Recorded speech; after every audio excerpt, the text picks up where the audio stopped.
किसी राजमहल के द्वारा पर एक साधु आया और द्वारपाल से बोला कि भीतर जाकर राजा से कहे कि उनका भाई आया है।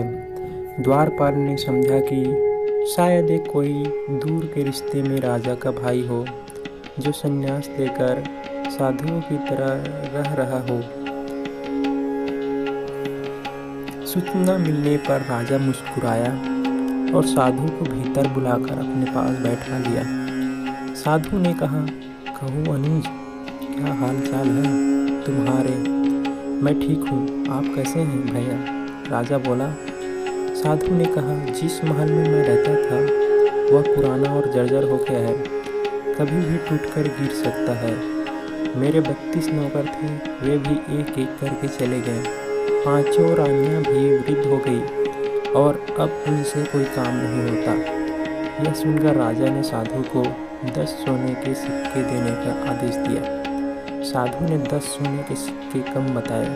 तब राजा ने कहा, इस बार राज्य में सूखा पड़ा है, आप इतने से ही संतोष कर ले। साधु बोला, मेरे साथ 7 समुंदर पार चलो, वहाँ सोने की खदानें हैं। मेरे पैर पड़ते ही समुद्र सूख जाएगा।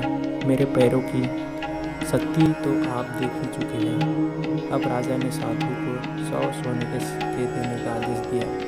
साधु के जाने के बाद मंत्रियों ने आश्चर्य से पूछा, क्षमा करिएगा राजन, लेकिन जहाँ तक हम जानते हैं आपका कोई बड़ा भाई नहीं है, फिर आपने इस फल को इतना इनाम क्यों दिया? राजन ने समझाया, देखो, भाग्य के 2 पहलू हैं, राजा और रंग। इस नाते उसने मुझे भाई कहा। जर्जर महल से उसका आशय